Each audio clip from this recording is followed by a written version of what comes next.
Movie शुरू होती है। एक लड़की आयरिस से बड़ी मजे के साथ मॉल में शॉपिंग कर रही थी। तभी उसकी नजर एक लड़का जोश पर जाती है। दरअसल वो भी उसे ही देख रहा था और पहले ही नजर में दोनों को एक दूसरे से प्यार हो जाता है और इसी के बाद से वो दोनों एक साथ रहने लग गए थे। इन्हें साथ रहते रहते काफी दिन गुजर गए। एक दिन जोश उसे अपने साथ एक ट्रिप पर लेकर जाता है। वो जगह जोश के दोस्त का घर था, जहाँ सभी दोस्त इकट्ठा हो रहे थे। बहुत ही जल्द दोनों उस लोकेशन पर पहुंच चुके थे। इनकी मुलाकात जोश की एक दोस्त से हुआ जो किसी वजह से आयरिस को पसंद नहीं करती थी। ये दोनों जब अंदर आए तो उस घर के मालिक इनके दोस्त को देखते हैं जो काफी अमीर था। असल में वो एक माफिया भी था और इसी ने ही इन सबको अपने घर आने की दावत दी हुई थी। यहीं पर हम एक लड़के पैट्रिक और उसके दोस्त को देखते हैं जो दोनों भाइयों एक दूसरे से बहुत ही प्यार करते थे। अब वो लड़के होकर प्यार आखिर कैसे कर सकते थे, इसका जवाब हमें आगे पता चलने वाली है। खैर, ऐसे ही मिलते जुलते रात हो गई। ये सारे के सारे लोग बड़े मजे से खूब सारा ड्रिंक करते हैं और साथ में इन्होंने डांस भी किया और खूब मौज मस्ती की। अगली सुबह आयरिस और जोश दोनों घर के पास नदी के बारे में बातें करने लग गए। आयरिस उसे कहती है कि चलो क्यों ना वहाँ चलते हैं, बहुत मजा आएगा। जोश कहा कि तुम चलो, मैं तब तक नहा कर आता हूँ। वो अकेले ही नदी किनारे जाकर खड़ा हो जाती है। उसने जब अपने जेब में हाथ डाला तो उसने देखा कि उसकी जेब से चाकू निकल रहा है। उसे देखकर वो काफी हैरान रह गई। सोचने लग गई कि आखिर ये नाइफ मेरे जेब में कैसे आ गया। तभी यहाँ पर घर का मालिक भी आ जाता है। इसीलिए आयरिस फौरन से चाकू को वापस रख लेती है। वो जैसे ही बहाना बनाकर वहाँ से जाने लग गई, तब मकान मालिक कहने लगा कि इधर ही बैठ जाओ, बातें करते हैं। अब वो रुकना तो नहीं चाहती थी, लेकिन उसके जिद करने पर रुक गई कि तभी वो बहुत ही अजीब बात कहता है, तुम मेरी पीठ पर लोशन लगा दो। यह सुनकर आयरिस को बुरा तो लगने लग गया था, लेकिन वह ऐसा करने लगती है। अब उस मकान मालिक की हरकतें यहीं तक ही सीमित नहीं था, बल्कि वो फौरन से आयरिस का हाथ को ही पकड़ लेता है। अजीब तरह से उसे हाथ लगाते हुए उसे अपने बहुत ही करीब कर लेता है। आयरिस को बहुत बुरा लगने लग गया। वो बार बार कह रही थी कि ये तुम क्या कर रहे हो, छोड़ दो मुझे, ये बहुत ही गलत हरकत है। लेकिन वो यह कहने लग गया, कोई बात नहीं मेरी जान, जैसे जैसे मैं कह रहा हूँ तुम भी करो। इस बात से आयरिस को अब बहुत ही ज्यादा गुस्सा आ गया। वो बोतल को उठाकर उसके मुंह पर मार देती है। मकान का मालिक गुस्से में उसे जोरदार थप्पड़ जड़ देता है, जिससे वो नीचे गिर गई और इस तरह से इन दोनों के बीच हाथापाई होने लग गई थी। उसने आयरिस के गले को जोर से दबाते हुए दबोचने लग गया। वो बस मरने ही वाली थी। अपने बचाव में आयरिस उसी चाकू को उसके गर्दन में घोंप देती है, जिससे मौके पर ही उसकी मौत हो जाती है। कुछ देर के बाद हाथ में चाकू लिए खून में सनी हुई आयरिस अपने दोस्त के पास आई। कहने लग गई कि मैंने उसे मार डाला और मैं ऐसा करना तो नहीं चाहती थी। उसने मेरे साथ जबरदस्ती करने की कोशिश कर रहा था, फिर मेरी जान लेने वाला था। जोश भी उसके पास आकर कहता है कि शट डाउन बंद हो जाओ, और उसके ऐसा कहते ही आयरिस बंद हो जाती है। उसके शट डाउन होते ही ये लोग उसे चेयर से बांध देते हैं, जिससे हम समझ पाते हैं कि आयरिस कोई इंसान नहीं, बल्कि वो तो एक रोबोट है, एक ह्यूमनाइड रोबोट, जो एक इंसान जैसा दिखने वाले रोबोट्स होते हैं। अब पैट्रिक का दोस्त जोश कहता है कि ये तो एक मशीन है, आखिर ये कैसे किसी की जान ले सकती है, और ये खतरनाक भी नहीं है। जोश ने कहा कि तुम फिलहाल के लिए यहाँ से जाओ, मैं इससे बात करता हूँ और सब कुछ समझा देता हूँ। अब जोश उसे एक बार फिर से चालू करता है। आयरिस अभी भी काफी घबराई हुई थी। वो बार बार एक ही बात किए जा रही थी कि मुझे माफ कर दो प्लीज, मैंने ये जानबूझकर नहीं किया। जोश कहता है कि तुम्हें उसकी जान नहीं लेनी चाहिए थी, वो तुम्हें कुछ नहीं कहता, जानती हो क्यों? क्योंकि तुम कोई इंसान नहीं हो, बल्कि एक रोबोट हो। यह सुनकर आयरिस काफी चौंक जाती है, क्योंकि आज से पहले उसे इस बारे में कुछ नहीं पता था। कहने लग गई कि ऐसा कैसे हो सकता है, अगर मैं रोबोट हूँ तो फिर मैं सब कुछ महसूस कैसे कर सकती हूँ? इस पृथ्वी के सभी चीजों को मैं समझती हूँ। तुम्हारे लिए फीलिंग, इमोशंस, जज्बात के साथ साथ तुमसे प्यार करती हूँ। हमने बहुत सारे वक्त एक साथ गुजारे हैं और बहुत ही ट्रिप्स पर हम साथ में जा चुके हैं। इस पर जोश कहता है कि तुम सिर्फ एक मशीन हो और जो ये सारी चीजें तुम करती रहती हो वो तुम्हारे प्रोग्राम्स हैं, यादें हैं जो तुम्हारे सिस्टम में डाले गए हैं। अब यहाँ से सीन को उस टाइम में लेकर जाया जाता है जब रोबोटिक कंपनी वाले पहली बार आयरिस को जोश के घर लेकर आए हुए थे। कंपनी वालों ने उससे कहा हुआ था कि ये रोबोट कोई आम रोबोट नहीं, बल्कि ये बिल्कुल इंसान ही है, इंसानों जैसे ही जज्बात रखती है। तुम बस जल्दी एक बार उसके साथ प्यार दोस्ती बना लो, फिर ये हमेशा तुम्हारे साथ रहेगी, तुमसे प्यार करेगी। जब आयरिस का सिस्टम पूरी तरह से एक्टिवेट हो जाता है तो जोश जाकर उसके सामने बैठ जाता है। आयरिस ने जब जोश को देखा तो उसके साथ प्यार वाला लिंक बना ली थी, जिसका मतलब था कि इस कहानी के शुरुआत में जो हमने प्यार वाला सीन को देखा हुआ था वो असल में हुआ ही नहीं था। वो तो बस आयरिस की यादों में डाला गया था और इस तरह से इनके प्यार का रिश्ता बना हुआ था। आयरिस उससे प्यार करती है। उसे लग रहा था कि उन्होंने बहुत सारा टाइम एक साथ गुजारा है, लेकिन ऐसा तो नहीं था क्योंकि इन्हें मिले हुए बस एक ही हफ्ते तो हुए थे। लेकिन यादों की वजह से आयरिस को यही लगता है कि मैं कई सालों से जोश के साथ रह रही हूँ।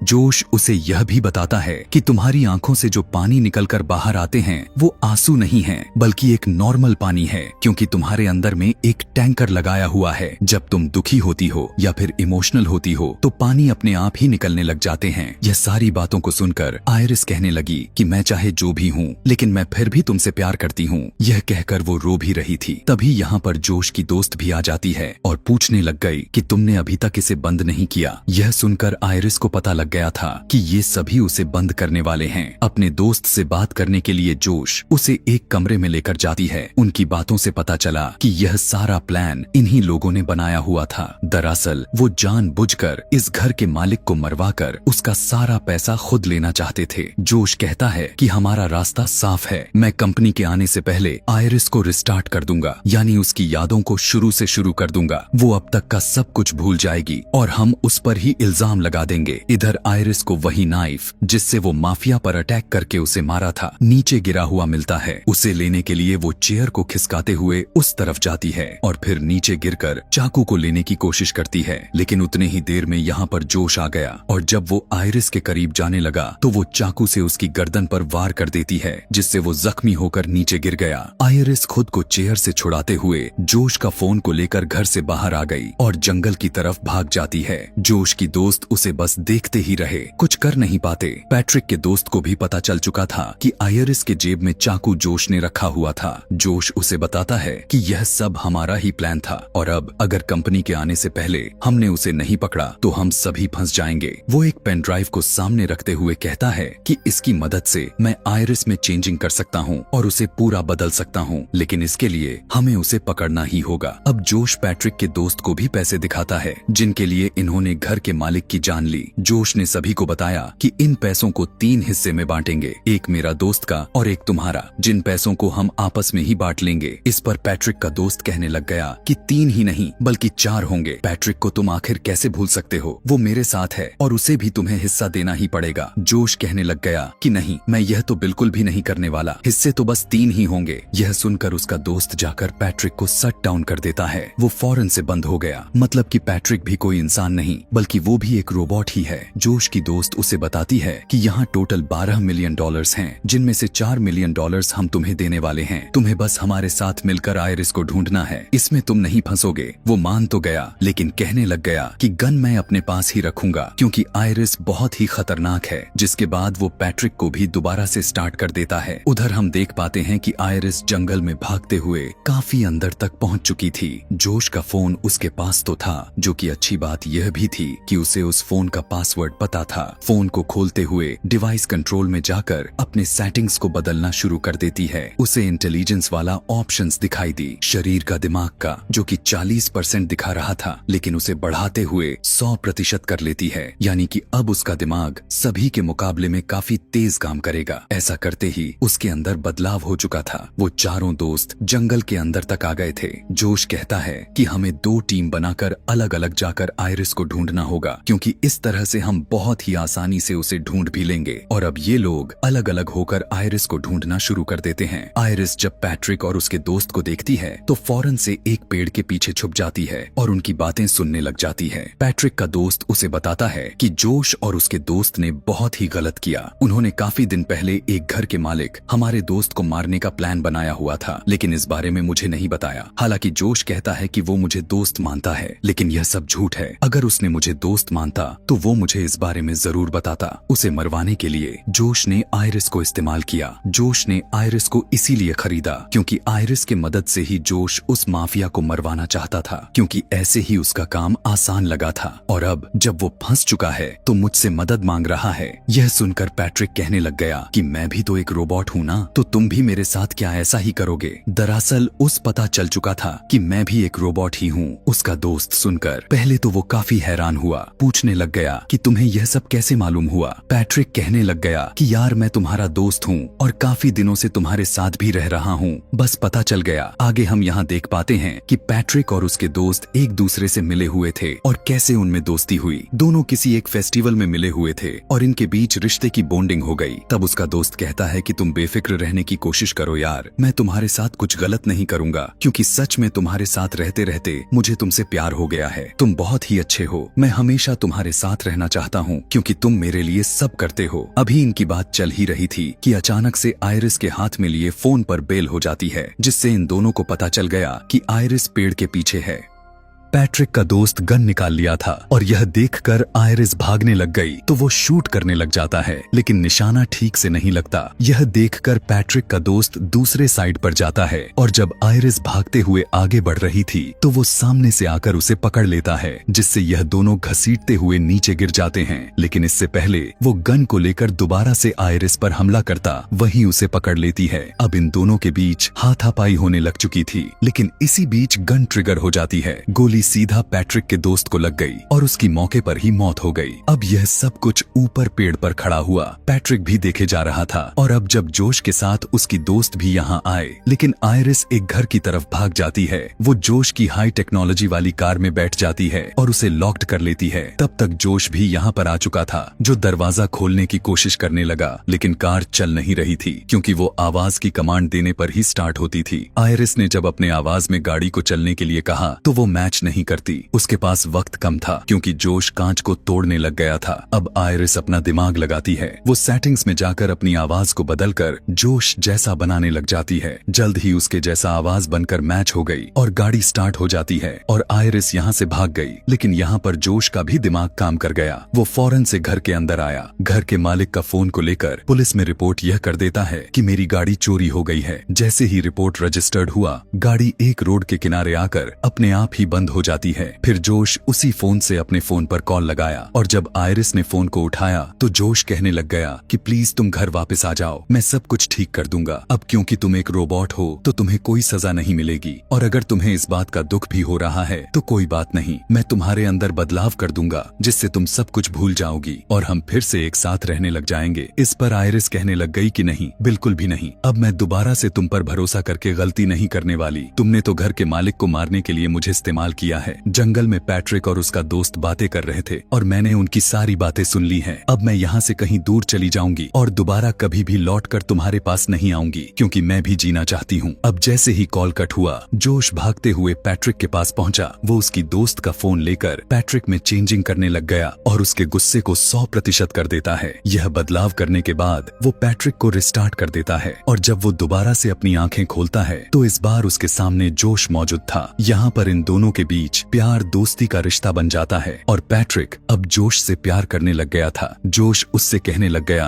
कि तुम मेरे साथ रहना चाहते हो, लेकिन आयरिस हमें तो अलग करना चाहती है, तुम्हें जाकर उसे रोकना ही होगा। अभी आयरिस जोश के कार की कांच को तोड़ने में लगी हुई ही थी कि तभी उसी टाइम एक पुलिस ऑफिसर आ जाता है। वो यह देखकर गाड़ी से उतरकर बाहर आया। तब तक आयरिस भी बाहर आ चुकी थी। अब आयरिस को इस तरह से प्रोग्राम किया गया हुआ था कि वो झूठ नहीं बोलती और जब ऑफिसर उसे यह पूछने लग गया कि तुम यहाँ पर क्या करने के लिए आई हो तो वो कहती है कि पास में ही एक घर है, हम सभी दोस्त वहाँ पर एंजॉय कर रहे थे। अब ऑफिसर को पता था कि वो घर किसका है, इसीलिए वो आयरिस से कहने लगा कि तुम मेरे साथ चलो, मैं तुम्हें सुरक्षित तरीके से उसके पास छोड़ आता हूँ। यह सुनकर आयरिस बता देती है कि मैंने उसे जान से मार डाला है और अब मेरे दोस्त मुझे जान से मारने के लिए मेरे पीछे पड़े हुए हैं, इसीलिए मैं दोबारा से उनके पास नहीं जाना चाहती। इतने ही देर में यहाँ पर पैट्रिक आ गया। वो बिना कुछ सोचे समझे उस ऑफिसर पर हमला कर देता है। वो पीट पीट कर काफी बुरी तरह से उसे जान से मार देता है। फिर वो जोश का फोन को लेकर आयरिस को शट डाउन करता है और उसे लेकर वापस आ जाता है। अब जब जोश के इस वाले दोस्त को सारा मामला काफी सीरियस होता हुआ नजर आ रहा था तो वो सारे पैसों को पैक करने लग गई थी। वो जोश से कहने लग गई कि मैं तो यहाँ से निकल रही हूँ, अब इस मामले को तुम ही निपटाओ। जोश कहने लगा कि तुम मुझे इस तरह अकेले ही छोड़कर नहीं जा सकती, मैंने तुम्हारे ही खातिर घर की मालिक की जान ठान ले ली और अब तुम्हें भी मेरे साथ ही रहना होगा। लेकिन वो तो थी जिद्दी, उसकी एक भी बात नहीं सुनती। वो जब यहाँ से जाने लग गई तब जोश उसे रोकने की कोशिश करता है। जब वो नहीं सुनती तब वो पैट्रिक को उसे रोकने को कहता है। अब क्योंकि पैट्रिक के अंदर बस गुस्से की आग जोश ने भर दी थी, इसलिए वो उसे रोकने के लिए उसके पीठ में चाकू को घुसा देता है, जिससे वो बुरी तरह से जख्मी हो गई और काफी तेजी से उसका खून निकलने लग गया और बहुत ही जल्द उसने अपना दम तोड़ दिया। अब उसकी लाश को ठिकाने लगाने के बाद जोश फिर से आयरिस को दोबारा से स्टार्ट करता है, लेकिन उसने आयरिस के हाथ को चेयर से बांधे थे, इसीलिए अब वो चाहकर भी कुछ नहीं कर सकती थी।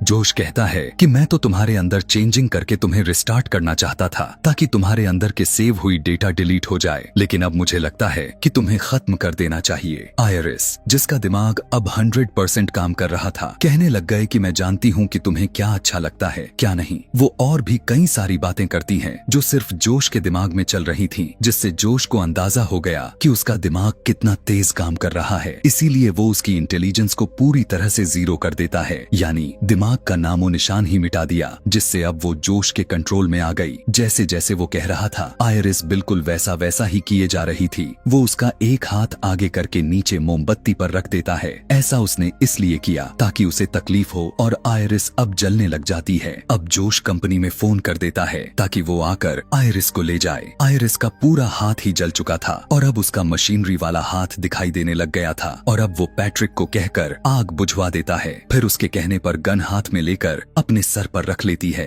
और जब वो गन की ट्रिगर दबाने को कहा तो वो खुद को शूट भी कर लेती है, जिससे अब वो पूरी तरह से खत्म हो जाती है। कुछ टाइम के बाद जब रोबोटिक कंपनी वाले लोग आयरिस को लेने के लिए आते हैं तो वो उन्हें झूठी कहानी सुना देता है। गवाही के तौर पर उसने पैट्रिक का रूप पुलिस वाला बना दिया था। वो जोश के हाँ में हाँ मिलाए जा रहा था, इसीलिए कंपनी वाले उसकी बातों पर यकीन कर लेते हैं। लेकिन वर्कर कहने लगा कि सच जो भी है वो तो हम पता लगा ही लेंगे, क्योंकि फ्रॉड से बचने के लिए हमने हर रोबोट के अंदर एक डिवाइस लगाई होती है जिसमें सब कुछ रिकॉर्ड होता रहता है। और अच्छी बात तो यह है कि डिवाइस रिकवर हो सकती है क्योंकि गोली सर में लगी हुई है, जबकि रिकॉर्ड करने वाली डिवाइस तो पीछे कमर में लगी हुई है। यह सुनने के बाद तो जोश के अंदर की बेचैनी बढ़ने लग गई थी, क्योंकि डिवाइस रिकवर हो गई तो उसकी असलियत सभी के सामने आ जाएगी। खैर, कंपनी वाले आयरिस को अपने वैन में डाल देते हैं और उसे ले जाकर उस रिस्टार्ट के प्रोसेस पर लगा देते हैं। लेकिन इससे पहले कि वो यहाँ से जाते, इनके सामने पैट्रिक आ जाता है और फौरन से ड्राइवर को शूट करके उसकी जान ले लेता है।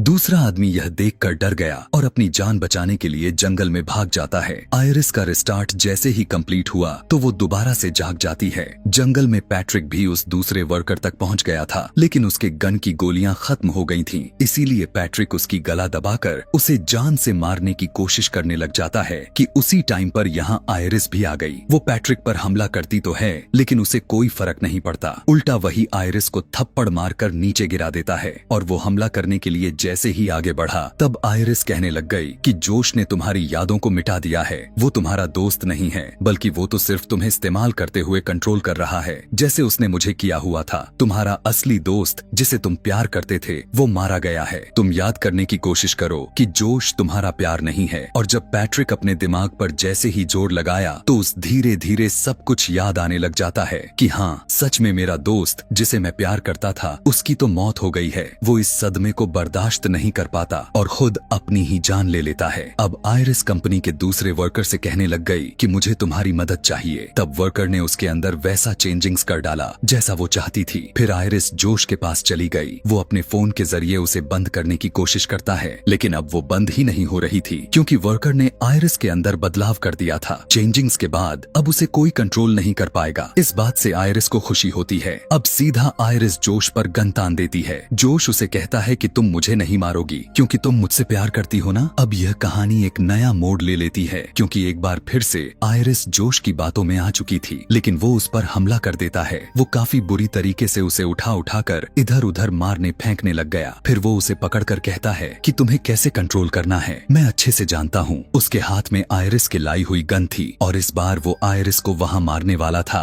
जहाँ पर आयरिस का डेटा सेव होती है। लेकिन इस बात से वो अनजान था कि आयरिस के हाथ में भी हथियार है और वो बिना टाइम वेस्ट किए उसके सर में नाइफ को सीधा घुसा देती है, जिससे मौके पर ही वो मारा जाता है। इसके बाद हम देखते हैं कि आयरिस अपनी जिंदगी में बहुत ही खुश है, काफी अच्छे से अपनी लाइफ को स्पेंड कर रही है, वो भी बिना किसी के कंट्रोल में। अब उस पर हुकूमत देने वाला कोई नहीं था, वो बिल्कुल आजाद थी, वो जो चाहे अपनी मर्जी से कर सकती थी। सारे पैसे और एक आलीशान कार को लेने के बाद कहीं और रहने के लिए चल पड़ती है। उसे उम्मीद थी कि मेरी नई जिंदगी बहुत ही खुशहाल होने वाली है, और यही दिखाते हुए यह कहानी यहाँ पर खत्म हो जाती है। आगे और भी मूवी एक्सप्लेनेशन वीडियोस देखने के लिए कमेंट में नेक्स्ट लिखना ना भूलें। Thanks for watching.